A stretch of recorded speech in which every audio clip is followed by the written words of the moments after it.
Punjabi radio ਜੀ ਵਾਸਤੇ ਸੁਣ ਰਹੇ ਸਾਰੇ ਹੀ ਸਰੋਤਿਆਂ ਨੂੰ ਬਲਵਿੰਦਰ ਕੌਰ ਵੱਲੋਂ ਪਿਆਰ ਭਰੀ ਸਤਿ ਸ੍ਰੀ ਅਕਾਲ। ਸਰੋਤਿਓ, ਪ੍ਰੋਗਰਾਮ ਖਬਰ ਤੇ ਨਜ਼ਰ ਪ੍ਰੋਗਰਾਮ ਦੇ ਵਿੱਚ ਸਾਡੇ ਨਾਲ ਹੋਣਗੇ ਬਲਤੇਜ ਬਾਨੂ ਜੀ। ਦੱਸਣਗੇ ਭਾਰਤ ਵਿੱਚ ਪੰਜਾਬ ਦੇ ਵਿੱਚ ਕੀ ਕੁਛ ਵਾਪਰਿਆ। ਖਬਰਾਂ ਤੇ ਨਜ਼ਰ ਮਾਰਾਂਗੇ।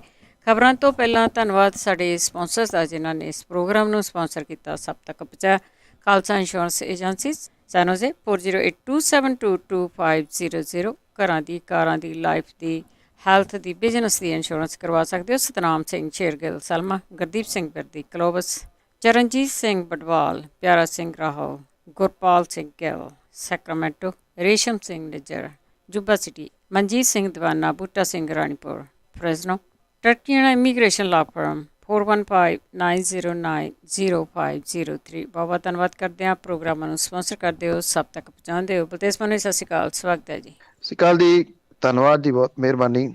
ਸਭ ਤੋਂ ਪਹਿਲਾਂ ਗੱਲ ਈਡੀ ਦੇ ਛਾਪਿਆਂ ਦੀ ਕਰਦੇ ਹਾਂ। ਉਸ ਤੋਂ ਹੁਣ ਮੁੱਖ ਮੰਤਰੀ ਵੀ ਘਬਰਾ ਗਏ ਅਤੇ ਵਿਰੋਧੀਆਂ ਦੇ ਉੱਤੇ ਦੋਸ਼ ਲਾਉਣ ਲੱਗ ਗਏ। ਇਹ ਜਿਹੜੇ ਈਡੀ ਦੇ ਛਾਪੇ ਪਏ ਆ ਚਰਨਜੀਤ ਸਿੰਘ ਚੰਨੀ ਹੋਰਾਂ ਦੇ ਨੇੜਲੇ ਰਿਸ਼ਤੇਦਾਰ ਦੇ ਉੱਤੇ, ਇਹਨੇ ਇੱਕ ਕਿਸਮ ਦੇ ਨਾਲ ਚੰਨੀ ਔਰ ਉਹਨਾਂ ਦੇ ਧੜੇ ਨੂੰ ਹਿਲਾਇਆ ਜੀ ਬੁਰੇ ਤਰੀਕੇ ਦੇ ਨਾਲ। ਜਿਹੜਾ ਪੈਸਾ ਉੱਥੋਂ ਮਿਲਿਆ ਉਹ ਹੌਲੀ ਹੌਲੀ ਵੱਧਦਾ ਹੁਣ 10 ਕਰੋੜ ਤੋਂ ਵੱਧ ਗਿਆ, ਕੋਈ ਕਰੀਬ 11 ਕਰੋੜ ਦੇ ਪੌਣੇ 11 ਕਰੋੜ ਰੁਪਈਆ ਹੋ ਗਿਆ। 12 ਲੱਖ ਦੀਆਂ ਰੋਲੈਕਸ ਤੇ 21 ਲੱਖ ਦਾ ਸੋਨਾ ਮਿਲਿਆ। ਇਹ ਵੀ ਕਿਹਾ ਜਾ ਰਿਹਾ ਹੈ ਕਿ ਇਨਫੋਰਸਮੈਂਟ ਡਾਇਰੈਕਟੋਰੇਟ ਨੇ ਇਹਨਾਂ ਦੇ ਟੱਬਰ ਦੇ ਕੋਲੇ ਮਰਸਡੀਜ਼ ਦੇ ਕਿਹੜੇ ਕਿਹੜੇ ਮਾਡਲ ਆ, ਜਾਣਕਾਰੀ ਪੂਰੀ ਡਿਟੇਲ ਦੇ ਵਿੱਚ ਉਹਦੀ ਵੀ ਲਈ ਆ। ਚਰਨਜੀਤ ਸਿੰਘ ਚੰਨੀ ਹੋਰਾਂ ਨੇ ਕੱਲ ਇੱਕ ਪ੍ਰੈਸ ਕਾਨਫਰੰਸ ਕੀਤੀ। ਪ੍ਰੈਸ ਕਾਨਫਰੰਸ ਕਰਕੇ ਇਹ ਗੱਲ ਆਖੀ ਕਿ ਈਡੀ ਅਫਸਰ ਜਾਂਦੇ ਜਾਂਦੇ ਉਹਨਾਂ ਦੇ ਭਾਣਜੇ ਨੂੰ ਕਹਿ ਗਿਆ ਕਿ ਪ੍ਰਧਾਨ ਮੰਤਰੀ ਦਾ ਦੌਰਾ ਯਾਦ ਰੱਖਣਾ। ਇਹ ਠੀਕ ਉਸ ਕਿਸਮ ਦੇ ਬਿਆਨ ਦਾ ਮੋੜਵਾਂ ਜਵਾਬ ਹੈ ਜਿਹਦੇ ਵਿੱਚ ਇਹ ਆਖਿਆ ਗਿਆ ਸੀ ਕਿ ਪ੍ਰਧਾਨ ਮੰਤਰੀ ਜਾਂਦੇ ਜਾਂਦੇ ਇਹ ਕਹਿ ਗਏ ਸੀਗੇ ਕਿ ਆਪਣੇ ਮੁੱਖ ਮੰਤਰੀ ਚਰਨਜੀਤ ਸਿੰਘ ਚੰਨੀ ਨੂੰ ਕਹਿ ਦੇਣਾ ਕਿ ਮੈਂ ਜਿਉਂਦਾ ਵਾਪਸ ਜਾ ਰਿਹਾ। ਕਿਹੜੇ ਅਫਸਰ ਨੇ ਕਿਹਾ? ਜਿਵੇਂ ਪ੍ਰਧਾਨ ਮੰਤਰੀ ਹੋਰਾਂ ਦੇ ਕਹੇ ਹੋਏ ਦਾ ਕੋਈ ਸਬੂਤ ਨਹੀਂ ਸੀਗਾ, ਇਵੇਂ ਹੀ ਇਹਦਾ ਵੀ ਕੋਈ ਸਬੂਤ ਨਹੀਂਗਾ। ਕਹਿ ਦੇਣ ਦੇ ਵਿੱਚ ਕੋਈ ਫਰਕ ਨਹੀਂ ਜਿਹੜਾ ਉਹ ਪੈਂਦਾ, ਕੁਝ ਵੀ ਕਿਹਾ ਜਾ ਸਕਦਾ।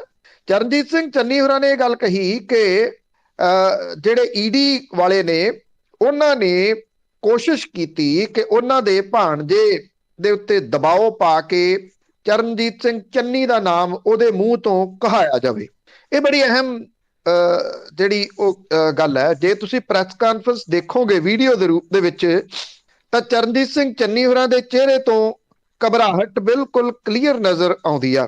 ਚਰਨਜੀਤ ਸਿੰਘ ਚੰਨੀ ਹੋਰਾਂ ਨੇ ਇਸ ਮਾਮਲੇ ਦੇ ਉੱਤੇ ਇਹ ਗੱਲ ਕਹੀ ਕਿ ਇਹ ਛਾਪੇ ਬਿਕਰਮ ਮਜੀਠੀਆ ਤੇ ਭਾਰਤੀ ਜਨਤਾ ਪਾਰਟੀ ਨੇ ਰਲ ਕੇ ਮਰਵਾਏ ਆ, ਕਿਉਂਕਿ ਅਸੀਂ ਬਿਕਰਮ ਮਜੀਠੀਆ ਦੇ ਉੱਤੇ ਕੇਸ ਕੀਤਾ, ਇਹ ਮੁੱਖ ਮੰਤਰੀ ਕਹਿੰਦੇ ਨੇ। ਨਾਲ ਦੀ ਨਾਲ ਉਹਨਾਂ ਨੇ ਕੈਪਟਨ ਅਮਰਿੰਦਰ ਸਿੰਘ ਦੇ ਉੱਤੇ ਵੀ ਦੋਸ਼ ਲਾਏ। ਕੈਪਟਨ ਅਮਰਿੰਦਰ ਸਿੰਘ ਤੋਂ ਇਲਾਵਾ ਇਹ ਵੀ ਦੋਸ਼ ਲਾਤੇ ਕਿ ਭਾਰਤੀ ਜਨਤਾ ਪਾਰਟੀ ਤੇ ਆਮ ਆਦਮੀ ਪਾਰਟੀ ਰਲੀਆਂ ਹੋਈਆਂ ਨੇ, ਉਹਨਾਂ ਨੇ ਇਹ ਛਾਪੇ ਮਰਵਾਏ ਆ। ਇਹ ਵੀ ਕਿਹਾ ਕਿ ਆਮ ਆਦਮੀ ਪਾਰਟੀ ਦੇ ਨੇਤਾ ਭਾਰਤੀ ਜਨਤਾ ਪਾਰਟੀ ਦੇ ਵਿੱਚ ਕਿਉਂ ਨਹੀਂ ਜਾ ਰਹੇ, ਕਿਉਂਕਿ ਇਹ ਮਿਲੇ ਹੋਏ ਆ। ਇਉਂ ਲੱਗਦਾ ਸੀਗਾ ਜਿਹੜੀ ਪ੍ਰੈਸ ਕਾਨਫਰੰਸ ਦੇਖੀਏ ਤਾਂ ਘਬਰਾਹਟ ਦੇ ਵਿੱਚ ਚਰਨਜੀਤ ਸਿੰਘ ਚੰਨੀ ਹੋਰੀ ਵਿਰੋਧੀ ਧਿਰ ਦਾ ਕੋਈ ਨੇਤਾ ਛੱਡਣਾ ਨਹੀਂ ਚਾਹੁੰਦੇ। ਉਹ ਇਹ ਦੱਸਣਾ ਚਾਹੁੰਦੇ ਆ ਕਿ ਇਹ ਛਾਪੇਮਾਰੀ ਵਿਰੋਧੀ ਧਿਰਾਂ ਨੇ ਕਰਵਾਈ ਆ, ਜਦੋਂ ਕਿ ਵਿਰੋਧੀ ਧਿਰਾਂ ਨੇ ਉਲਟਾ ਚਰਨਜੀਤ ਸਿੰਘ ਚੰਨੀ ਹੋਰਾਂ ਨੂੰ ਮੁੜ ਕੇ ਘੇਰ ਲਿਆ। ਕੈਪਟਨ ਕਹਿੰਦੇ ਕਿ ਈਡੀ ਕੋਈ ਮੇਰੇ ਅੰਡਰ ਥੋੜੀ ਆ ਕਿ ਜਿਹਦੇ ਮੈਂ ਛਾਪੇ ਮਰਵਾ ਸਕਾਂ। ਚਰਨਜੀਤ ਸਿੰਘ ਚੰਨੀ ਹੋਰਾਂ ਨੇ ਇਹ ਵੀ ਗੱਲ ਕਹੀ ਕਿ ਜਦੋਂ ਅਰਵਿੰਦ ਕੇਜਰੀਵਾਲ ਦੇ ਭਤੀਜੇ ਦੇ ਘਰੇ ਛਾਪਾ ਪਿਆ ਸੀਗਾ ਤੇ ਉਦੋਂ ਚੀਕਦੇ ਕਿਉਂ ਸੀ? ਅਰਵਿੰਦ ਕੇਜਰੀਵਾਲ ਨੇ ਇਹਦੇ ਉੱਤੇ ਮੋੜਵਾਂ ਜਵਾਬ ਦਿੱਤਾ ਕਿ ਮੇਰੇ ਕਿਸੇ ਰਿਸ਼ਤੇਦਾਰ ਦੇ ਉੱਤੇ ਛਾਪਾ ਨਹੀਂ ਸੀ ਪਿਆ, ਮੇਰੇ ਘਰੇ ਛਾਪਾ ਪਿਆ ਸੀਗਾ ਤੇ ਮੈਂ ਸੀਐਮ ਸੀ ਉਦੋਂ ਜਦੋਂ ਇਹ ਛਾਪਾ ਪਿਆ ਸੀ। ਇਹ ਵੀ ਕਿਹਾ ਕਿ ਮੇਰੇ ਘਰ ਦੇ ਵਿੱਚੋਂ ਸਿਰਫ 10 ਮਫਲਰ ਲੱਭੇ ਸੀਗੇ, ਤੁਹਾਡੇ ਵਾਂਗੂ ਇੰਨਾ ਕੈਸ਼ ਪੈਸਾ ਤੇ ਇੰਨੀਆਂ ਮਹਿੰਗੀਆਂ ਗੱਡੀਆਂ ਨਹੀਂ ਸੀ ਮਿਲੀਆਂ। ਨਾਲ ਇਹ ਵੀ ਅਗਲਾ ਸਵਾਲ ਕਰਤਾ ਵੀ ਤੁਸੀਂ ਤਾਂ ਕਮਾਲ ਹੀ ਕਰਤੀ, 111 ਦਿਨਾਂ ਦੇ ਵਿੱਚ ਇੰਨਾ ਕੁਝ ਇਕੱਠਾ ਕਰ ਲਿਆ। ਤੋ ਇਹ ਜਿਹੜੇ ਸੁਖਬੀਰ ਸਿੰਘ ਬਾਦਲ ਨੇ ਉਹਨਾਂ ਨੇ ਵੀ ਇਹ ਗੱਲ ਕਹੀ ਕਿ 3 ਮਹੀਨਿਆਂ ਦੇ ਵਿੱਚ ਚੰਨੀ ਹੋਰਾਂ ਨੇ 300 ਕਰੋੜ ਰੁਪਏ ਜਮ੍ਹਾਂ ਕਰ ਲਿਆ। ਇਹ ਕਿਹਾ ਕਿ ਭਾਂਜੇ ਦੇ ਘਰੇ ਜਿਹੜੇ 10 ਕਰੋੜ ਮਿਲੇ ਆ ਉਹ ਤਾਂ ਟਿਪ ਹੈ, ਜੇ ਚੰਨੀ ਦੇ ਘਰੇ ਰੇਡ ਹੋਵੇ ਤਾਂ ਟਰੱਕ ਭਰ ਕੇ ਪੈਸੇ ਦੇ ਮਿਲਣਗੇ। ਹੁਣ ਜਿਹੜੀ ਕਾਂਗਰਸ ਆ ਉਹਨੇ ਕੋਸ਼ਿਸ਼ ਕੀਤੀ ਚਰਨਜੀਤ ਸਿੰਘ ਚੰਨੀ ਹੋਰਾਂ ਨੂੰ ਇਸ ਮਾਮਲੇ ਦੇ ਵਿੱਚ ਬਚਾਉਣ ਦੀ। ਜਦੋਂ ਇਹ ਪ੍ਰੈਸ ਕਾਨਫਰੰਸ ਕੀਤੀ ਤਾਂ ਬ੍ਰਹਮਿੰਦਰਾ ਤੇ ਸੁਖਜਿੰਦਰ ਸਿੰਘ ਰੰਧਾਵਾ ਉਹਨਾਂ ਦੇ ਨਾਲ ਮੌਜੂਦ ਸੀਗੇ ਪ੍ਰੈਸ ਕਾਨਫਰੰਸ ਕਰਨ ਵੇਲੇ। ਹਾਈ ਕਮਾਂਡ ਨੇ ਵੀ ਕੁਝ ਕਾਹਲੀ ਕੀਤੀ ਹੈ ਇਸ ਮਾਮਲੇ ਦੇ ਉੱਤੇ ਬਿਆਨ ਦੇਣ ਦੇ ਵਾਸਤੇ, ਕਿਉਂਕਿ ਉਹਨੂੰ ਵੀ ਪਹਿਲਾਂ ਤੱਥ ਸਾਰੇ ਇਕੱਠੇ ਕਰ ਲੈਣੇ ਚਾਹੀਦੇ ਸੀ। ਉਮੀਦ ਆ ਇਸ ਗੱਲ ਦੀ ਕਿ ਈਡੀ ਦੇ ਵੱਲੋਂ ਬਾਕੀ ਸਾਰਾ ਜ਼ਬਤ ਕੀਤਾ ਗਿਆ ਸਮਾਨ ਉਹਦੀ ਡਿਟੇਲ ਆਊਗੀ। ਜੇ ਡਿਟੇਲ ਆਉਂਦੀ ਆ, ਵਿਸਥਾਰ ਆਉਂਦੀ ਆ, ਤੇ ਮੁਸ਼ਕਲਾਂ ਖੜੀਆਂ ਹੋ ਸਕਦੀਆਂ ਨੇ। ਮੈਂ ਇੱਥੇ ਇੱਕ ਗੱਲ ਜਿਹੜੀ ਉਹ ਦੱਸ ਦਵਾਂ ਕਿ ਇਹ ਮਾਮਲਾ 2018 ਦੇ ਵਿੱਚ ਉਦੋਂ ਦਰਜ ਕੀਤਾ ਗਿਆ ਸੀ ਜਦੋਂ ਕੈਪਟਨ ਅਮਰਿੰਦਰ ਸਿੰਘ ਹੋਰੀ ਝੂਟਾ ਲੈਣ ਆਏ ਸੀਗੇ ਹੈਲੀਕਾਪਟਰ ਦੇ ਉੱਤੇ, ਤੇ ਹੈਲੀਕਾਪਟਰ ਦੇ ਉੱਤੋਂ ਲੰਘਦਿਆਂ ਉਹਨਾਂ ਨੇ ਇਹ ਗੱਲ ਆਖੀ ਸੀ, ਅੱਛਾ ਉਹ ਨਜਾਇਜ਼ ਮਾਈਨਿੰਗ ਹੋ ਰਹੀ ਹੈ। ਇਹ ਉਹ ਮਾਮਲਾ ਹੈ, ਇਹ ਕੋਈ ਮਾਮਲਾ ਨਵਾਂ ਨਹੀਂ ਦਰਜ ਹੋਇਆ। 18 ਤੋਂ ਬਾਅਦ ਮਾਮਲਾ ਦਰਜ ਕਰਕੇ ਕੈਪਟਨ ਅਮਰਿੰਦਰ ਸਿੰਘ ਹੋਰੀ ਵੀ ਭੁੱਲ ਗਏ, ਚਰਨਜੀਤ ਸਿੰਘ ਚੰਨੀ ਹੋਰੀ ਵੀ ਭੁੱਲ ਗਏ ਵੀ ਸਾਨੂੰ ਕਿਹੜਾ ਪੁੱਛਣ ਵਾਲਾ ਕੋਈ ਹੈਗਾ। ਜੇ ਮਾਈਨਿੰਗ ਨਹੀਂ ਸੀ ਹੋ ਰਹੀ ਤਾਂ ਕਾਂਗਰਸ ਇਹ ਜਵਾਬ ਦੇਵੇ ਨਾ ਕਿ 18 ਤੋਂ ਬਾਅਦ ਜਾਂ 18 ਵਾਲਾ ਇਹ ਮਾਮਲਾ, ਇਹਦੇ ਉੱਤੇ ਕੀ ਕਾਰਵਾਈ ਬਾਅਦ ਚ ਕੀਤੀ ਤੇ ਹੋਰ ਕਿੰਨੇ ਮਾਮਲੇ ਦਰਜ ਹੋਏ। 111 ਦਿਨਾਂ ਦੇ ਰਿਪੋਰਟ ਕਾਰਡ ਦੇ ਵਿੱਚ ਇਹ ਨਹੀਂ ਦੱਸਿਆ ਕਿ ਮਾਈਨਿੰਗ ਦੇ ਮਾਮਲੇ ਕਿੰਨੇ ਦਰਜ ਕੀਤੇ ਗਏ। ਅੰਨ੍ਹੇਵਾਹ ਪੰਜਾਬ ਦਾ ਰੇਤਾ, ਪੰਜਾਬ ਦੀ ਦੌਲਤ, ਪੰਜਾਬੀਆਂ ਦੀ ਜਿਹੜੀ ਪ੍ਰਾਪਰਟੀ ਆ ਉਹਨੂੰ ਲੁੱਟ ਕੇ ਖਾ ਗਏ ਲੋਕ। ਅਰਬਾਂ ਰੁਪਈਆ ਇਕੱਠਾ ਹੋਇਆ ਔਰ ਹਰ ਰੇਤਾ ਦੇ ਕਾਰੋਬਾਰ ਦੇ ਪਿੱਛੇ ਕਿਸੇ ਨਾ ਕਿਸੇ ਸਿਆਸਤਦਾਨ ਦਾ ਨਾਮ ਤੁਹਾਨੂੰ ਦਿਸੂਗਾ। ਜੀ ਜੀ ਬਿਲਕੁਲ। 18 ਦੇ ਵਿੱਚ ਦੇ ਮੁੱਖ ਮੰਤਰੀ ਨਹੀਂ ਸੀਗੇ। ਹਾਂਜੀ, ਤੇ ਅਗਲੀ ਗੱਲ ਸੰਯੁਕਤ ਸਮਾਜ ਮੋਰਚੇ ਦੀ ਕਰਦੇ ਆ। 17 ਹੋਰ ਉਮੀਦਵਾਰ ਐਲਾਨੇ ਨੇ। ਬਿਲਕੁਲ, ਇਹ 17 ਉਮੀਦਵਾਰਾਂ ਦਾ ਐਲਾਨ ਕੀਤਾ ਜੀ ਔਰ ਇੱਕ ਔਰਤ ਨੂੰ ਚੋਣ ਮੈਦਾਨ ਦੇ ਵਿੱਚ ਉਤਾਰਿਆ ਗਿਆ। ਮਾਲਵੇ ਦੀਆਂ ਜ਼ਿਆਦਾ ਸੀਟਾਂ ਨੇ, 2 ਸੂਚੀਆਂ ਪਹਿਲਾਂ ਵੀ ਜਾਰੀ ਕੀਤੀਆਂ ਨੇ। 2 ਸੀਟਾਂ ਲੁਧਿਆਣਾ ਸ਼ਹਿਰ ਦੀਆਂ ਨੇ। ਗੁਰਨਾਮ ਸਿੰਘ ਚਡੂਨੀ ਜਿਹੜਾ ਹੁਣ ਸਮਝੌਤਾ ਹੈ ਇਹਨਾਂ ਦੇ ਨਾਲ ਸੰਯੁਕਤ ਸੰਘਰਸ਼ ਮੋਰਚਾ ਉਹਨੇ, ਔਰ ਉਹਨੇ ਵੀ ਆਪਣੇ 9 ਉਮੀਦਵਾਰਾਂ ਦਾ ਐਲਾਨ ਕੀਤਾ। ਦੋਨਾਂ ਪਾਰਟੀਆਂ ਦੇ ਉਮੀਦਵਾਰਾਂ ਦੀ ਸੂਚੀ ਹੁਣ 56 ਹੋ ਗਈ ਹੈ। ਸੰਯੁਕਤ ਸਮਾਜ ਮੋਰਚੇ ਦੇ ਵੱਲੋਂ ਵਿਧਾਨ ਸਭਾ ਚੋਣਾਂ ਸੰਯੁਕਤ ਜਿਹੜਾ ਸੰਘਰਸ਼ ਮੋਰਚੇ ਦੇ ਨਾਲ ਮਿਲ ਕੇ ਲੜੀਆਂ ਜਾ ਰਹੀਆਂ ਨੇ। ਸੰਯੁਕਤ ਸਮਾਜ ਮੋਰਚੇ ਦੇ ਵੱਲੋਂ ਜਿਹੜੀਆਂ ਇਹ ਗੁਰਨਾਮ ਸਿੰਘ ਚੜੂਨੀ ਦੀ ਪਾਰਟੀ ਨੂੰ 10 ਸੀਟਾਂ ਦਿੱਤੀਆਂ ਗਈਆਂ ਨੇ। 107 ਸੀਟਾਂ ਦੇ ਉੱਤੇ ਇਹਨਾਂ ਨੇ ਆਪਣਾ ਐਲਾਨ ਕਰਨਾ। ਸੰਯੁਕਤ ਸਮਾਜ ਮੋਰਚੇ ਦੇ ਵੱਲੋਂ ਧਰਮਕੋਟ ਤੋਂ, ਜੀਰੇ ਤੋਂ, ਬੁਢਲਾਡੇ ਤੋਂ, ਡੇਰਾ ਬਸੀ ਤੋਂ, ਲਹਿਰੇ ਗਾਗੇ ਤੋਂ, ਰਾਜਪੁਰੇ ਤੋਂ, ਤਲਵੰਡੀ ਸਾਬੋ ਤੋਂ, ਅੰਮ੍ਰਿਤਸਰ ਪੱਛਮੀ ਤੋਂ, ਅੰਮ੍ਰਿਤਸਰ ਪੂਰਬੀ ਤੋਂ, ਰੋਪੜ ਤੋਂ, ਨਕੋਦਰ ਤੋਂ, ਪਟਿਆਲਾ ਦਿਹਾਤੀ ਤੋਂ ਆਪਣੇ ਉਮੀਦਵਾਰ ਐਲਾਨੇ ਗਏ ਆ। ਗੁਰਨਾਮ ਸਿੰਘ ਚਡੂਨੀ ਨੂੰ ਜਿਹੜੀਆਂ ਸੀਟਾਂ ਛੱਡੀਆਂ ਗਈਆਂ ਨੇ ਉਹਨਾਂ ਨੇ ਸਮਾਣੇ ਤੋਂ, ਫਤਿਹਗੜ੍ਹ ਸਾਹਿਬ ਤੋਂ, ਨਾਭੇ ਤੋਂ, ਅਜਨਾਲੇ ਤੋਂ, ਦਾਖੇ ਤੋਂ, ਗੁਰਦਾਸਪੁਰ ਤੋਂ, ਸ਼ਾਹਕੋਟ ਤੋਂ, ਸੰਗਰੂਰ ਤੋਂ, ਦਿੜਬੇ ਤੋਂ ਆਪਣੇ ਉਮੀਦਵਾਰ ਐਲਾਨੇ ਨੇ। ਗੁਰਨਾਮ ਸਿੰਘ ਚਡੂਨੀ ਦੀ ਪਾਰਟੀ ਰਜਿਸਟਰਡ ਹੋ ਗਈ ਆ, ਜਿਹੜਾ ਉਹਨੇ ਸੰਯੁਕਤ ਸੰਘਰਸ਼ ਮੋਰਚਾ ਬਣਾਇਆ ਹੋਇਆ, ਤੇ ਉਹਨਾਂ ਨੂੰ ਕੱਪ ਪਲੇਟ ਜਾਰੀ ਹੋ ਗਿਆ ਜਿਹੜਾ ਚੋਣ ਨਿਸ਼ਾਨ। ਸੰਯੁਕਤ ਸਮਾਜ ਮੋਰਚੇ ਦੀ ਰਜਿਸਟ੍ਰੇਸ਼ਨ ਅਜੇ ਤੱਕ ਨਹੀਂ ਹੋਈ, ਇਸ ਕਰਕੇ ਅਜੇ ਉਹਨਾਂ ਨੂੰ ਕੋਈ ਚੋਣ ਨਿਸ਼ਾਨ ਨਹੀਂ ਮਿਲਿਆ। ਜਿਹੜੀਆਂ ਨਵੀਆਂ ਪਾਰਟੀਆਂ ਰਜਿਸਟਰਡ ਹੋਈਆਂ ਨੇ ਉਹਦੇ ਵਿੱਚ ਕੈਪਟਨ ਅਮਰਿੰਦਰ ਸਿੰਘ ਦੀ ਪਾਰਟੀ ਨੂੰ ਖਿੱਦੋ ਖੂੰਡੀ ਮਿਲੀ ਆ, ਤੇ ਜਿਹੜਾ ਅਕਾਲੀ ਦਲ ਢੀਂਡਸਾ ਹੋਰਾਂ ਨੇ ਬਣਾਇਆ ਉਹਨੂੰ ਟੈਲੀਫੋਨ ਮਿਲਿਆ। ਸੋ ਇਹ ਚੋਣ ਨਿਸ਼ਾਨ ਜਿਹੜੇ ਨੇ ਇਹ ਪੱਕੇ ਨਹੀਂ ਹੁੰਦੇ, ਕਿਉਂਕਿ ਇਹਦੇ ਵਾਸਤੇ ਤੁਹਾਨੂੰ ਕੁਝ ਪਰਸੈਂਟੇਜ ਟੋਟਲ ਪਈਆਂ ਵੋਟਾਂ ਦਾ ਲੈਣਾ ਪੈਂਦਾ, ਫਿਰ ਤੁਸੀਂ ਅਪਲਾਈ ਕਰ ਸਕਦੇ ਹੋ ਪੱਕਾ ਚੋਣ ਨਿਸ਼ਾਨ ਰੱਖਣ ਦੇ ਵਾਸਤੇ। ਇਹ ਨਿਰਭਰ ਕਰਦਾ ਚੋਣਾਂ ਦੇ ਉੱਤੇ ਕਿ ਕਿੰਨੀਆਂ ਕੁ ਵੋਟਾਂ ਇਹਨਾਂ ਦੇ ਉਮੀਦਵਾਰ ਜਿਹੜੇ ਵਿਧਾਨ ਸਭਾ ਹਲਕੇ ਤੋਂ ਲੈ ਕੇ ਜਾਂਦੇ ਆ। ਸੋ ਇਸ ਵੇਲੇ ਧੜਾ ਉਮੀਦਵਾਰਾਂ ਦੇ ਐਲਾਨ ਹੋ ਰਹੇ ਆ। ਅਜੇ ਤੱਕ ਭਾਰਤੀ ਜਨਤਾ ਪਾਰਟੀ ਦੀ ਕੋਈ ਸੂਚੀ ਨਹੀਂ ਆਈ, ਕੈਪਟਨ ਅਮਰਿੰਦਰ ਸਿੰਘ ਦੀ ਪਾਰਟੀ ਦੀ ਕੋਈ ਸੂਚੀ ਨਹੀਂ ਆਈ, ਸੰਯੁਕਤ ਜਿਹੜਾ ਅਕਾਲੀ ਦਲ ਹੈ ਉਹਦੀ ਕੋਈ ਸੂਚੀ ਨਹੀਂ ਆਈ। ਇਹ ਕਿਹਾ ਜਾ ਰਿਹਾ ਕਿ ਕੁਝ ਜਿਹੜੀਆਂ ਮੁਸ਼ਕਲਾਂ ਆ ਰਹੀਆਂ ਨੇ ਸੀਟਾਂ ਦੀ ਵੰਡ ਨੂੰ ਲੈ ਕੇ, ਤੇ ਉਦੋਂ ਬਾਅਦ ਹੀ ਇਹ ਐਲਾਨ ਕਰ ਸਕਣਗੇ ਇਸ ਮਾਮਲੇ ਦੇ ਉੱਤੇ, ਕਿਉਂਕਿ ਕਾਂਗਰਸ ਦੀਆਂ 86 ਸੀਟਾਂ ਉਹਨਾਂ ਨੇ ਐਲਾਨੀਆਂ ਨੇ, ਜਿਵੇਂ ਰੌਲਾ ਗੋਲਾ ਕੁਝ ਸੀਟਾਂ ਦੇ ਉੱਤੇ ਵੱਡਾ ਪਿਆ ਹੋਇਆ, ਬਗਾਵਤ ਵੱਡੇ ਪੱਧਰ ਦੇ ਉੱਤੇ ਚੱਲ ਰਹੀ ਆ। ਮਹਿੰਦਰ ਸਿੰਘ ਕੇਪੀ ਹੋਰਾਂ ਨੇ ਐਲਾਨ ਕਰ ਦਿੱਤਾ ਪ੍ਰਗਟ ਸਿੰਘ ਹੋਰਾਂ ਦੇ ਖਿਲਾਫ ਚੋਣ ਲੜਨ ਦਾ। ਚਰਨਜੀਤ ਸਿੰਘ ਚੰਨੀ ਨੇ ਉਹਨਾਂ ਦੇ ਭਰਾ ਨੇ ਆਜ਼ਾਦ ਉਮੀਦਵਾਰ ਵਜੋਂ ਚੋਣ ਲੜਨ ਦਾ ਐਲਾਨ ਕੀਤਾ। ਰਾਣਾ ਗੁਰਜੀਤ ਸਿੰਘ ਦੇ ਬੇਟੇ ਨੇ ਆਜ਼ਾਦ ਉਮੀਦਵਾਰ ਚੋਣ ਲੜਨ ਦਾ ਐਲਾਨ ਕੀਤਾ। ਅਜੇ ਰਹਿੰਦੀ ਸੂਚੀ ਚ ਕਿੰਨੇ ਦਿਨ ਲੱਗਦੇ ਆ ਕੁਝ ਕਿਹਾ ਨਹੀਂ ਜਾ ਸਕਦਾ। ਆਮ ਆਦਮੀ ਪਾਰਟੀ ਦੀਆਂ ਜਿਹੜੀਆਂ ਸੀਟਾਂ ਨੇ ਲਗਭਗ ਉਹਨਾਂ ਨੇ ਐਲਾਨ ਦਿੱਤੀਆਂ। ਤਕਰੀਬਨ 5 ਕੁ ਸੀਟਾਂ ਰਹਿੰਦੀਆਂ ਨੇ। ਇਹਦੇ ਵਿੱਚ ਲਹਿਰੇ ਗਾਗੇ ਦੀ ਸੀਟ ਅਜੇ ਐਲਾਨਣੀ ਆ। ਧੂਰੀ ਦੀ ਸੀਟ ਅਜੇ ਐਲਾਨਣੀ ਆ। ਧੂਰੀ ਤੋਂ ਸੰਭਾਵੀ ਰੂਪ ਦੇ ਵਿੱਚ ਆਮ ਆਦਮੀ ਪਾਰਟੀ ਦੇ ਵੱਲੋਂ ਮੁੱਖ ਮੰਤਰੀ ਦਾ ਚਿਹਰਾ ਐਲਾਨੇ ਗਏ ਭਗਵੰਤ ਮਾਨ ਹੁਰੀ ਚੋਣ ਲੜ ਸਕਦੇ ਨੇ। ਅਕਾਲੀ ਦਲ ਬਾਦਲ ਨੇ ਆਪਣੀਆਂ ਬਹੁਤੀਆਂ ਸੀਟਾਂ ਐਲਾਨ ਦਿੱਤੀਆਂ ਨੇ। ਕੁਝ 2-4 ਸੀਟਾਂ ਜਿਹੜੀਆਂ ਉਹ ਰਹਿੰਦੀਆਂ ਨੇ ਜਿੱਥੋਂ ਅਜੇ ਐਲਾਨ ਹੋਣੇ ਬਾਕੀ ਆ। ਸੋ ਜਦੋਂ ਸਾਰੇ ਉਮੀਦਵਾਰਾਂ ਦੇ ਐਲਾਨ ਹੋ ਜਾਣਗੇ ਤੇ ਨਾਮਜ਼ਦਗੀਆਂ ਸ਼ੁਰੂ ਹੋ ਜਾਣਗੀਆਂ, ਫਿਰ ਹੀ ਜਿਹੜਾ ਇਹਦੇ ਉੱਤੇ ਪਤਾ ਲੱਗ ਸਕੂਗਾ ਕਿ ਕਿਹੜੇ ਹਲਕੇ ਦੀ ਕਹਾਣੀ ਕਿਸ ਪਾਸੇ ਵੱਲ ਨੂੰ ਜਾਂਦੀ ਹੈ ਜੀ। ਤੇ ਅੱਗੇ ਗੱਲ EVM ਮਸ਼ੀਨਾਂ ਦੀ ਕਰਦੇ ਆ। ਕਾਫੀ ਟਾਈਮ ਤੋਂ ਇਹ ਵੀ ਚੱਲਿਆ ਜਾ ਰਿਹਾ। ਚੁਣੌਤੀ ਦੇਣ ਵਾਲੀ ਪਟੀਸ਼ਨ ਸੁਪਰੀਮ ਕੋਰਟ ਸੁਣੋਗੇ? ਸੁਪਰੀਮ ਕੋਰਟ ਨੇ ਜੀ ਇਹ ਲੋਕ ਨੁਮਾਇੰਦਗੀ ਐਕਟ ਵਾਲੀ ਇੱਕ ਜਿਹੜੀ ਸੰਵਿਧਾਨਕ ਇਹਨੂੰ ਚੁਣੌਤੀ ਦਿੰਦੀ PIL ਹੈ, ਪਬਲਿਕ ਇੰਟਰਸਟ ਲਿਟੀਗੇਸ਼ਨ, ਉਹਦੀ ਸੁਣਵਾਈ ਨੂੰ ਜਿਹੜਾ ਰੱਖਣ ਦੇ ਵਾਸਤੇ ਸਹਿਮਤੀ ਦੇ ਦਿੱਤੀ ਹੈ। ਇਹਦੇ ਤਹਿਤ ਮੁਲਕ ਦੇ ਵਿੱਚ ਚੋਣ ਅਮਲ ਦੇ ਵਿੱਚ ਬੈਲਟ ਪੇਪਰ ਦੀ ਥਾਂ ਉੱਤੇ ਇਲੈਕਟ੍ਰੋਨਿਕ ਵੋਟਿੰਗ ਮਸ਼ੀਨਾਂ ਨੂੰ ਲਿਆਂਦਾ ਗਿਆ ਸੀਗਾ। ਚੀਫ ਜਸਟਿਸ NV ਰਮੰਨਾ ਦੀ ਸ਼ਮੂਲੀਅਤ ਵਾਲੇ ਬੈਂਚ ਨੇ ਐਡਵੋਕੇਟ ML ਸ਼ਰਮਾ ਦੇ ਵੱਲੋਂ ਆਪਣੀ ਨਿੱਜੀ ਸਮਰੱਥਾ ਦੇ ਵਿੱਚ ਦਾਇਰ ਜਨਹਿਤ ਪਟੀਸ਼ਨ ਤੇ ਸੁਣਵਾਈ ਕਰਦਿਆਂ ਇਹ ਕਿਹਾ ਕਿ ਅਸੀਂ ਇਹਦੇ ਉੱਤੇ ਗੌਰ ਕਰਾਂਗੇ। ਮੈਂ ਇਹਨੂੰ ਕਿਸੇ ਹੋਰ ਬੈਂਚ ਕੋਲ ਵੀ ਸੂਚੀਬੱਧ ਕਰਵਾ ਸਕਦਾ। ਸ਼ਰਮਾ ਨੇ ਪਟੀਸ਼ਨ ਦੇ ਵਿੱਚ ਦਾਅਵਾ ਕੀਤਾ ਸੀਗਾ ਕਿ 5 ਰਾਜਾਂ ਪੰਜਾਬ, UP, ਗੋਆ, ਮਣੀਪੁਰ, ਉੱਤਰਾਖੰਡ ਦੀਆਂ ਆਉਂਦੀਆਂ ਚੋਣਾਂ ਦੇ ਮੱਦੇਨਜ਼ਰ ਪਟੀਸ਼ਨ ਤੇ ਫੌਰੀ ਸੁਣਵਾਈ ਦੀ ਲੋੜ ਹੈ।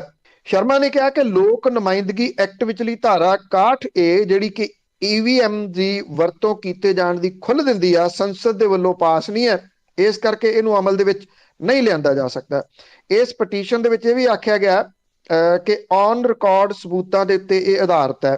ਚੋਣਾਂ ਜਿਹੜੀਆਂ 5 ਰਾਜਾਂ ਦੀਆਂ ਹੋਣੀਆਂ ਨੇ ਵੋਟ ਪਰਚੀ ਦੇ ਰਾਹੀਂ ਕਰਵਾਈਆਂ ਜਾਣ, ਇਹ ਵੀ ਇਸ ਪਟੀਸ਼ਨ ਦੇ ਵਿੱਚ ਆਖਿਆ ਗਿਆ।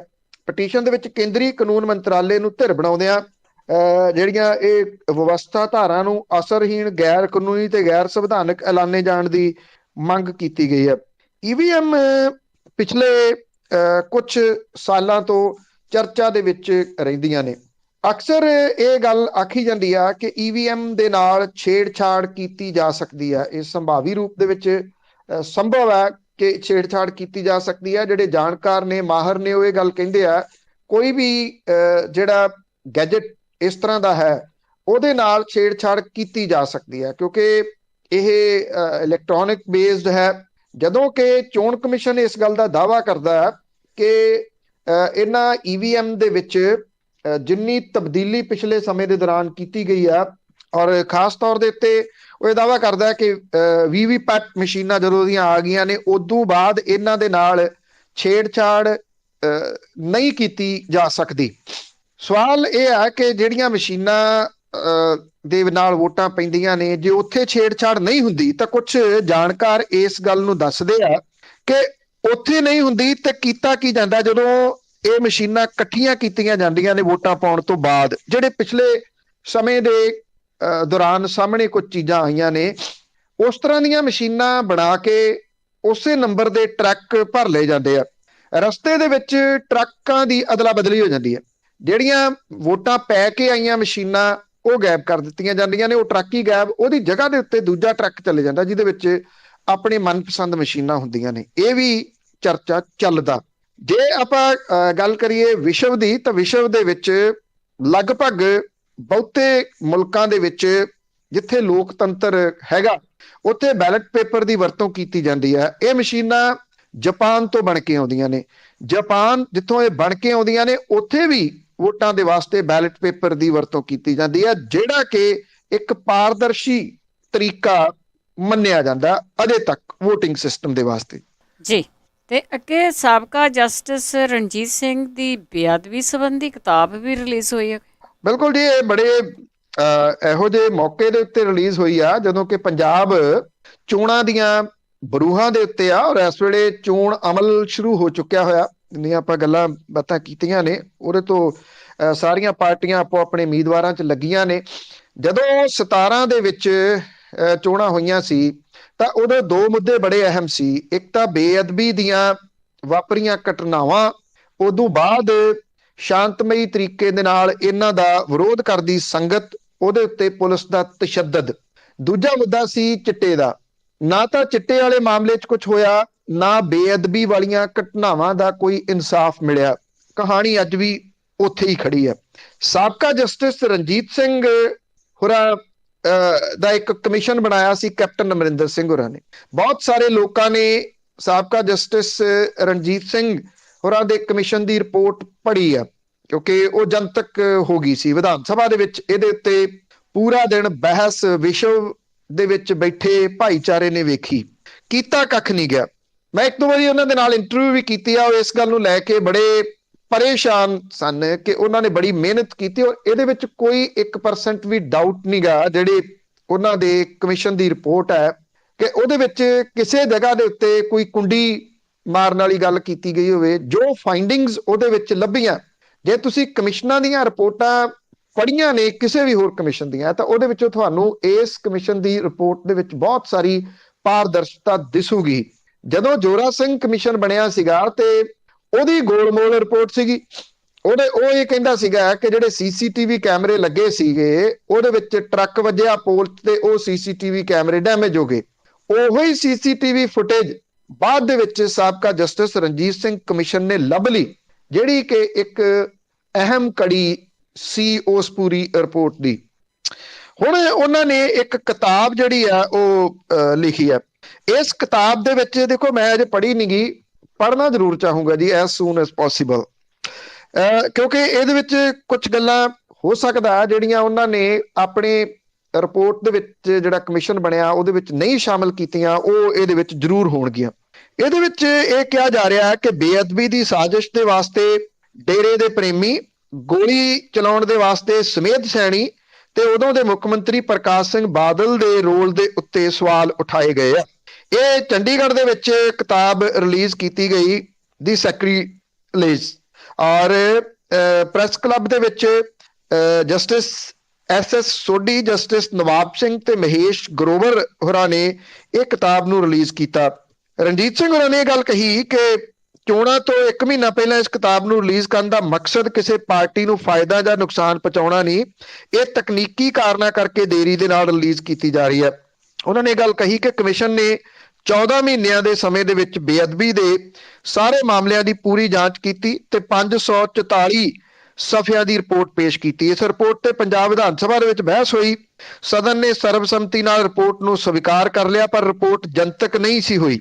ਉਹਨਾਂ ਉਸ ਵੇਲੇ ਅਕਾਲੀ ਦਲ ਭਾਜਪਾ ਸਰਕਾਰ ਤੇ ਮੌਜੂਦਾ ਕਾਂਗਰਸ ਸਰਕਾਰ ਤੇ ਰਿਪੋਰਟ ਦੇ ਉੱਤੇ ਕਾਰਵਾਈ ਨਾ ਕਰਨ ਦਾ ਦੋਸ਼ ਲਾਇਆ। ਸਾਬਕਾ ਜਸਟਿਸ ਰਣਜੀਤ ਸਿੰਘ ਹੋਰਾਂ ਨੇ ਕਿਹਾ ਕਿ ਗੁਰੂ ਗ੍ਰੰਥ ਸਾਹਿਬ ਦੀ ਬੇਅਦਬੀ ਦੀਆਂ ਘਟਨਾਵਾਂ ਜ਼ਿਲ੍ਹਾ ਫਰੀਦਕੋਟ ਵਿੱਚ 2015 ਚ ਵਾਪਰੀਆਂ।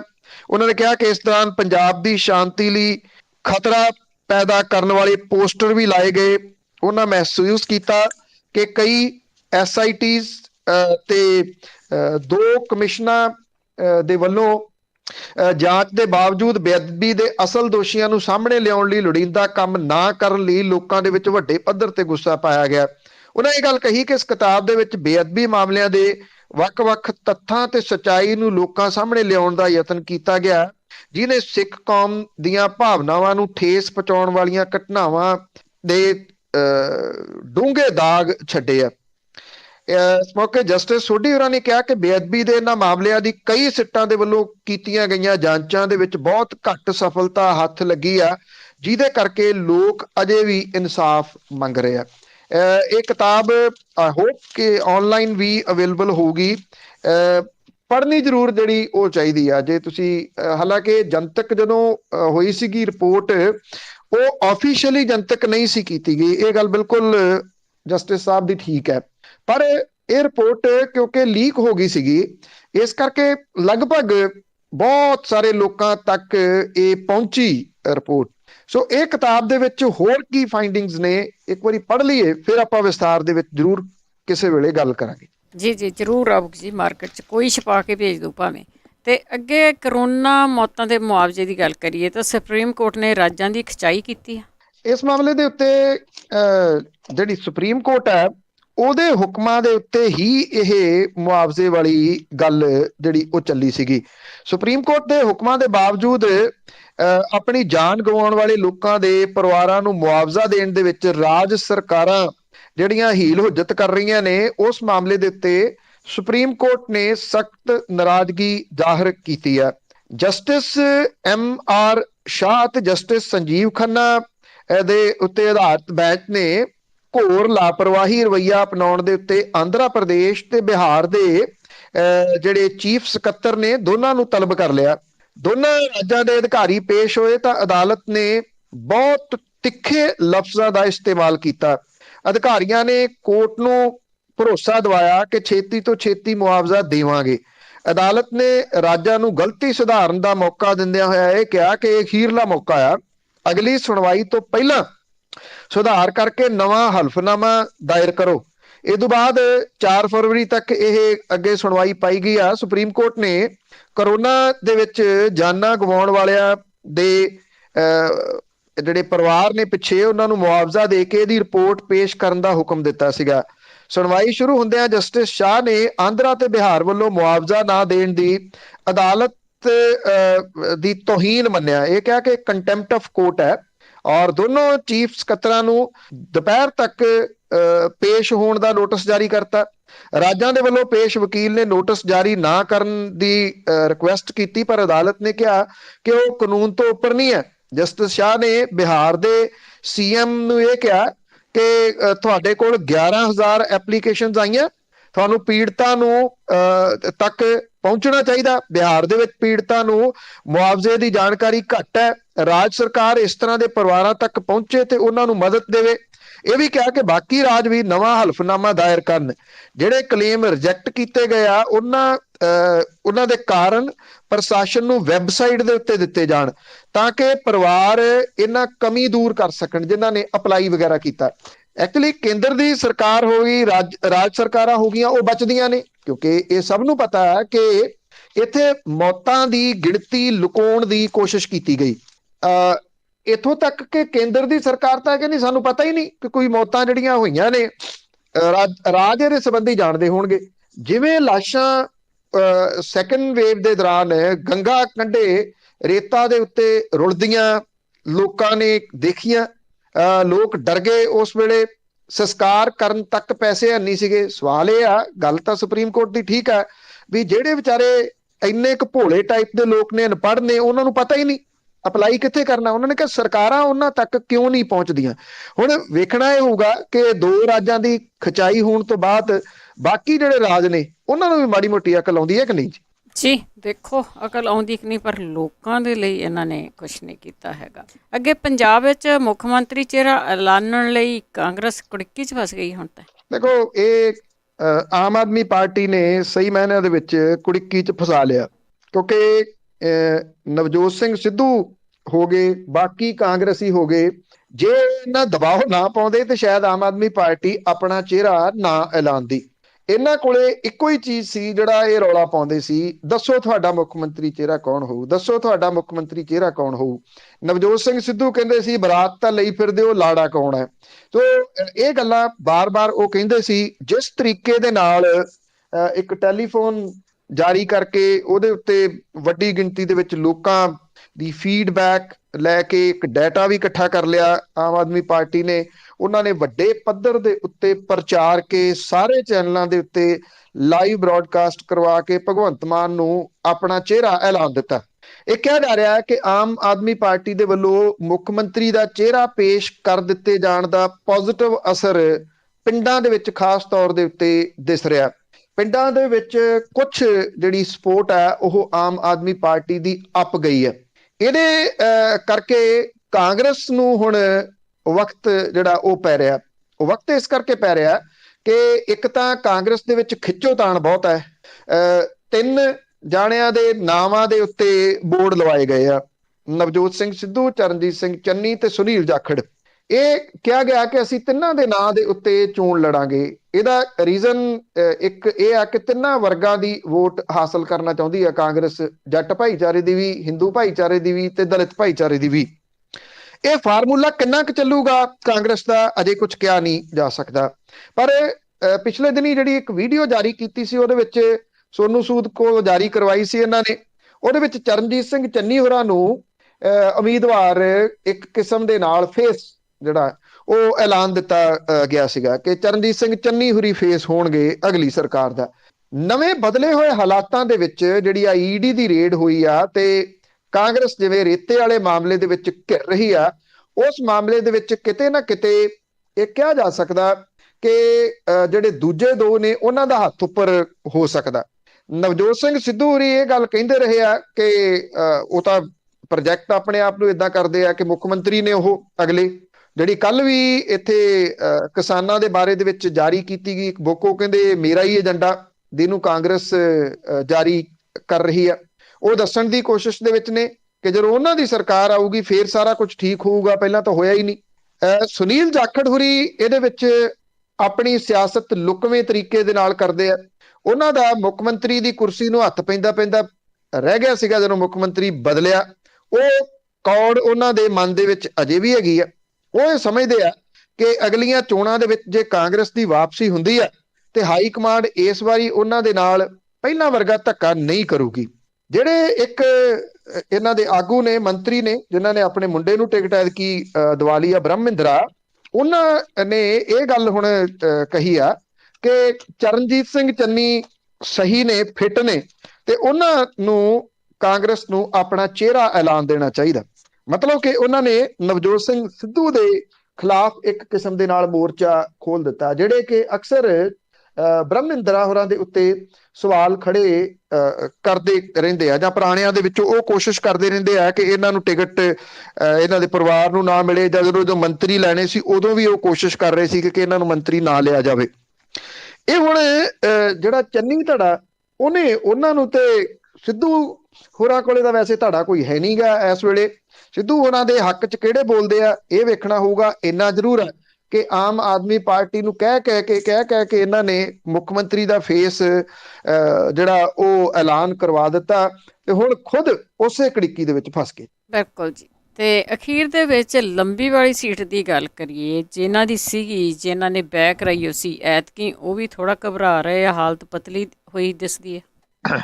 ਕੋਈ ਇੱਕ ਤਾਂ ਪ੍ਰਕਾਸ਼ ਸਿੰਘ ਬਾਦਲ ਹੋਰੀ ਪੋਜ਼ਿਟਿਵ ਹੋ ਗਏ ਆ, ਸੋਚ 'ਚ ਨਹੀਂ, ਕਰੋਨਾ ਦੇ ਵਿੱਚ ਕੱਲ, ਔਰ ਇਸ ਵੇਲੇ ਉਹ ਜੇਰੇ ਇਲਾਜ ਨੇ, ਉਹਨਾਂ ਨੂੰ ਲਿਆਂਦਾ ਗਿਆ ਇੱਥੇ ਲੁਧਿਆਣੇ ਦੇ ਵਿੱਚ ਪ੍ਰਾਈਵੇਟ ਹਸਪੀਟਲ ਦੇ ਵਿੱਚ, ਤੇ ਉੱਥੇ ਇਹ ਪਤਾ ਲੱਗਿਆ ਕਿ ਉਹ ਪੋਜ਼ਿਟਿਵ ਨੇ ਤੇ ਹੁਣ ਉਹਨਾਂ ਨੂੰ ਉੱਥੇ ਦਾਖਲ ਕਰਵਾਇਆ ਗਿਆ।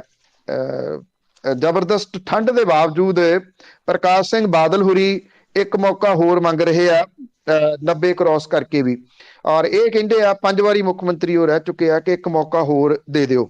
1997 ਦੇ ਵਿੱਚ ਪ੍ਰਕਾਸ਼ ਸਿੰਘ ਬਾਦਲ ਨੇ ਕਾਂਗਰਸ ਦੇ ਗੁਰਨਾਮ ਸਿੰਘ ਅਬਲ ਖੁਰਾਣਾ ਨੂੰ ਹਰਾਇਆ ਸੀ। 2002 ਤੋਂ 12 ਤੱਕ ਪ੍ਰਕਾਸ਼ ਸਿੰਘ ਬਾਦਲ ਨੇ ਆਪਣੇ ਕਜ਼ਨ ਮਹੇਸ਼ਿੰਦਰ ਸਿੰਘ ਬਾਦਲ ਨੂੰ ਹਰਾਇਆ ਸੀ। 17 ਦੇ ਵਿੱਚ ਉੱਥੇ ਕਿਉਂਕਿ ਜਰਨੈਲ ਸਿੰਘ ਹੋਰੀ ਆ ਗਏ ਸੀਗੇ ਦਿੱਲੀ ਤੋਂ, ਤੇ ਪ੍ਰਕਾਸ਼ ਸਿੰਘ ਬਾਦਲ ਹੋਰਾਂ ਨੂੰ ਜਿਤਾਉਣ ਦੇ ਵਾਸਤੇ ਕੈਪਟਨ ਅਮਰਿੰਦਰ ਸਿੰਘ ਗਏ, ਫਿਰ ਉਹਨਾਂ ਨੇ ਜਾ ਕੇ ਉੱਥੇ ਭਰੀ। ਜਿਵੇਂ ਸੁਖਬੀਰ ਸਿੰਘ ਬਾਦਲ ਨੂੰ ਜਿਤਾਉਣ ਦੇ ਵਾਸਤੇ ਰਵਨੀਤ ਸਿੰਘ ਬਿੱਟੂ ਜਲਾਲਾਬਾਦ ਗਿਆ ਸੀਗਾ, ਨਹੀਂ ਤਾਂ ਅਦਰਵਾਈਜ਼ ਭਗਵੰਤ ਮਾਨ ਉਹ ਸੀਟ ਕੱਢਦਾ ਸੀਗਾ।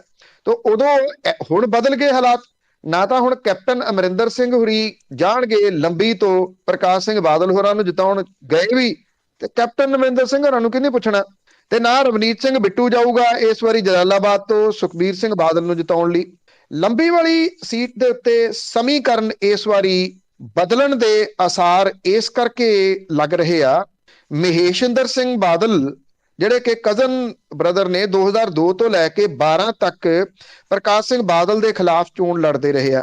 17 ਦੇ ਵਿੱਚ ਉਹਨਾਂ ਨੇ ਆਪਣੀ ਜਗ੍ਹਾ ਗੁਰਮੀਤ ਸਿੰਘ ਖੁੱਡੀਆਂ ਨੂੰ ਉਹ ਟਿਕਟ ਦਿਵਾਉਣੀ ਚਾਹੁੰਦੇ ਸੀਗੇ, ਪਰ ਐਨ ਮੌਕੇ ਦੇ ਉੱਤੇ ਕਾਂਗਰਸ ਨੇ ਕੈਪਟਨ ਅਮਰਿੰਦਰ ਸਿੰਘ ਨੂੰ ਪ੍ਰਕਾਸ਼ ਸਿੰਘ ਬਾਦਲ ਦੇ ਖਿਲਾਫ ਲੰਬੀ ਤੋਂ ਚੋਣ ਮੈਦਾਨ ਦੇ ਵਿੱਚ ਉਤਾਰਤਾ ਔਰ ਪ੍ਰਕਾਸ਼ ਸਿੰਘ ਬਾਦਲ ਨੇ ਕੈਪਟਨ ਅਮਰਿੰਦਰ ਸਿੰਘ ਨੂੰ 22,770 ਵੋਟਾਂ ਦੇ ਨਾਲ ਹਰਾਇਆ।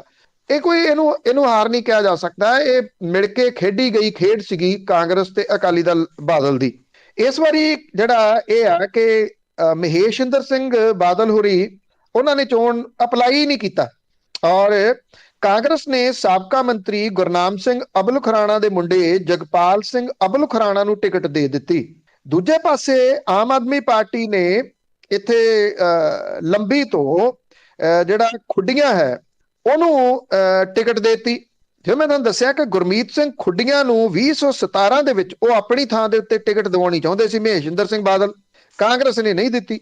ਹਾਲਾਤ ਬਦਲ ਗਏ, ਖੁੱਡੀਆਂ ਨੂੰ ਟਿਕਟ ਆਮ ਆਦਮੀ ਪਾਰਟੀ ਨੇ ਇਸ ਵਾਰੀ ਦੇਤੀ ਕਿਉਂਕਿ ਗੁਰਮੀਤ ਸਿੰਘ ਖੁੱਡੀਆਂ ਖਾਸ ਨੇ ਮਹੇਸ਼ਿੰਦਰ ਸਿੰਘ ਬਾਦਲ ਹੋਰਾਂ ਦੇ। ਮਹੇਸ਼ਿੰਦਰ ਸਿੰਘ ਬਾਦਲ ਨੇ ਇਸ ਵਾਰੀ ਟਿਕਟ ਅਪਲਾਈ ਨਹੀਂ ਕੀਤੀ। ਜੇ ਮਹੇਸ਼ਿੰਦਰ ਸਿੰਘ ਬਾਦਲ ਹੋਰੀ ਗੁਰਨਾਮ ਸਿੰਘ ਖੁੱਡੀਆਂ ਦੇ ਹੱਕ ਦੇ ਵਿੱਚ ਭੁਗਤਾ ਦਿੰਦੇ ਆ ਆਪਣੇ ਵੋਟਰਾਂ ਨੂੰ, ਕਿਉਂਕਿ ਉਹਦਾ ਵੱਡਾ ਵੋਟ ਬੈਂਕ ਆ ਉਸ ਜਗ੍ਹਾ ਦੇ ਉੱਤੇ, ਉਹਦਾ ਬੜਾ ਆਧਾਰ ਹੈ ਤੇ ਆਮ ਆਦਮੀ ਪਾਰਟੀ ਦਾ ਆਧਾਰ ਵੀ ਕੁਝ ਹੈਗਾ ਉੱਥੇ, ਚੰਗਾ ਆ ਬਲਕਿ। ਇਸ ਕਰਕੇ ਇਹ ਸੀਟ ਬੁਰੇ ਤਰੀਕੇ ਦੇ ਨਾਲ ਫਸ ਸਕਦੀ ਹੈ ਇਸ ਵਾਰੀ। ਅਜੇ ਤੱਕ ਅਕਾਲੀ ਦਲ ਬਾਦਲ ਨੇ ਇਥੋਂ ਕਿਸੇ ਨੂੰ ਐਲਾਨਿਆ ਨਹੀਂ। ਵੇਖਣਾ ਇਹ ਹੋਊਗਾ ਕਿ ਵੱਡੇ ਬਾਦਲ ਪ੍ਰਕਾਸ਼ ਸਿੰਘ ਬਾਦਲ ਹੋਰੀ ਇਸ ਸੀਟ ਤੋਂ ਉਤਰਦੇ ਆ ਜਾਂ ਹਰਸਿਮਰਤ ਕੌਰ ਬਾਦਲ ਇਥੋਂ ਉਤਰਦੇ ਆ। ਹਰਸਿਮਰਤ ਕੌਰ ਬਾਦਲ ਹੋਰੀ ਲੋਕਾਂ ਨੂੰ ਇਮੋਸ਼ਨਲ ਕਰ ਰਹੇ ਆ। ਇਹ ਕਹਿੰਦੇ ਆ ਕਿ ਅਸੀਂ ਤਾਂ ਬਥੇਰਾ ਕਹਿ ਕੇ ਦੇਖ ਲਿਆ, ਤੁਸੀਂ ਬਾਦਲ ਸਾਹਿਬ ਨੂੰ ਮਨਾਓ ਕਿ ਉਹ ਇੱਥੋਂ ਚੋਣ ਲੜਨ, ਸਾਡੀ ਤਾਂ ਗੱਲ ਉਹ ਮੰਨਦੇ ਨਹੀਂ। ਪ੍ਰਕਾਸ਼ ਸਿੰਘ ਬਾਦਲ ਹੋਰੀ ਪ੍ਰਚਾਰ ਤਾਂ ਕਰੀ ਜਾਂਦੇ ਆ, ਘਰੋਂ ਘਰੀ ਤੁਰੇ ਤਾਂ ਫਿਰਦੇ ਆ, ਕਿਤੇ ਵੀ ਉਹਨਾਂ ਨੇ ਅਜੇ ਤੱਕ ਇਹ ਨਹੀਂ ਕਿਹਾ ਜਾਂ ਇਹ ਨਹੀਂ ਦੱਸਿਆ ਕਿ ਉਹ ਇੱਥੋਂ ਚੋਣ ਲੜਨਗੇ ਜਾਂ ਨਹੀਂ। ਜੇ ਹਰਸਿਮਰਤ ਕੌਰ ਬਾਦਲ ਲੜਨਗੇ ਫਿਰ ਚੋਣ ਸਮੀਕਰਨ ਜਿਹੜੇ ਆ ਉਹ ਬਾਦਲ ਪਰਿਵਾਰ ਤੋਂ ਉਲਟ ਜਾਣਗੇ।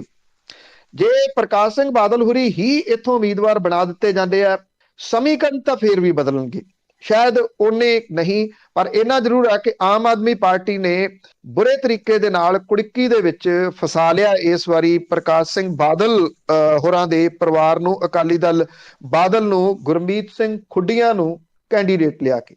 ਬਿਲਕੁਲ ਜੀ, ਸਮਾਂ ਇੱਕੋ ਜਿਹਾ ਨਹੀਂ ਰਹਿੰਦਾ ਸਦਾ ਹੀ। ਬਹੁਤ ਬਹੁਤ ਧੰਨਵਾਦ ਜੀ। ਮਿਹਰਬਾਨੀ ਜੀ, ਧੰਨਵਾਦ ਜੀ, ਸਤਿ ਸ਼੍ਰੀ ਅਕਾਲ। ਸਤਿ ਸ਼੍ਰੀ ਅਕਾਲ ਜੀ। ਤੇ ਸਰੋਤੇ ਸਨ ਬਲਤੇਜ ਪੰਨੂ ਜੀ। ਇਸੇ ਦੇ ਨਾਲ ਸਾਡਾ ਅੱਜ ਦਾ ਬੁਲੇਟਿਨ ਇੱਥੇ ਹੀ ਸਮਾਪਤ। ਬਲਵਿੰਦਰ ਕੌਰ ਵੱਲੋਂ ਆਪ ਸਭ ਨੂੰ ਹੀ ਸਤਿ ਸ਼੍ਰੀ ਅਕਾਲ।